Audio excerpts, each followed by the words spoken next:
Assalomu alaykum, hurmatli ishqiboz. Infotime kanaliga xush kelibsiz. Osiyo futbol konfederatsiyasi jahon chempionatida qit'a chempioni sifatida ishtirok etayotgan O'zbekiston U17 terma jamoasi g'alabasiga munosabat bildirdi. O'zbekiston Qatarda davom etayotgan jahon chempionati 16dan1 finalida Xorvatiya futbolchilariga qarshi maydonga tushdi. Har ikki terma jamoa uchrashuvni xavfli zarbalar bilan boshladi. Raul Kumarning boshi bilan darvozaga to'g'ri yo'llagan zarbasini Ibrohim Shokirov qaytardi. Abdumalik Anvarov yo'llagan to'pni qaytarish uchun Metay Graxovats akrobatik harakatlarni amalga oshirishga to'g'ri keldi.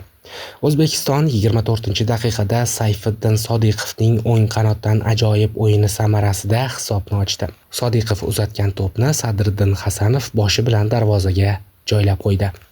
Ikkinchi bo'limda Asilbek Aliyev yo'llagan jarima zarbasini raqib posboni Metay Graxovats katta mahorat bilan qaytardi. Ustunligini golga aylantira olmagan o'zbekistonliklar tez orada buning jabrini ham ko'rdi. Xorvatiya o'yinning asosiy vaqti tugashiga 10 daqiqa qolganida hisobni tenglashtirdi. Shokirov to'pga chiqishda xato qildi. Gabriel Slivak jamoadoshi Tino Kusanovichni pas bilan ta'minladi va hujumchi gol urib, g'oliblik masalasini penaltilar seriyasiga o'tkazdi. Penaltilar O'zbekistonga xursandchilik keltirdi.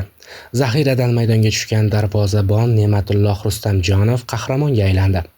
Har ikki jamoa futbolchilari birinchi zarbalardan foydalana olmadi. Rustamjonov seriya davomida Kumarning zarbasini qaytargan bo'lsa, Husanov hal qiluvchi zarbani aniq yo'lladi. Endi O'zbekiston U17 terma jamoasi seshanba kuni 8dan1 finalda Yevropaning amaldagi chempioni Italiya terma jamoasi bilan o'ynaydi, deb yozdi theafk.com rasmiy sayti. Xorvatiya U17 terma jamoasi bosh murabbiyi Marijan Budimir O'zbekistonga qarshi 16dan1 final doirasidagi o'yindan so'ng o'z fikrlarini bildirdi. Penaltilarda yutqizish har doim og'ir, ayniqsa o'smirlar futbolida. Axir ular hali bola-ku. Ularni yig'lab turgan holda ko'rish juda og'riqli. Biz juda kuchli raqibga qarshi o'ynadik. Birinchi bo'limda ular bizdan ancha ko'p harakat qilishdi. Markazdan ularni ko'p marotaba o'tkazib yubordik. Tanaffusda 3 ta almashtirish qildik. O'yin uslubimizni, pressingni o'zgartirdik. Maydonga ancha qat'iy, jipslik va jasorat bilan qaytdik. Hisobni tenglashtirishga erishdik. Ustunlikni qo'lga oldik. O'yin so'ngida imkoniyatlarimiz ham bo'ldi. Agar Kusanovich o'sha paytda darrov yiqilganida ehtimol penalti bo'larmidi. O'yinni asosiy vaqtdayoq hal qilishni xohlagandik, lekin uddalay olmadik.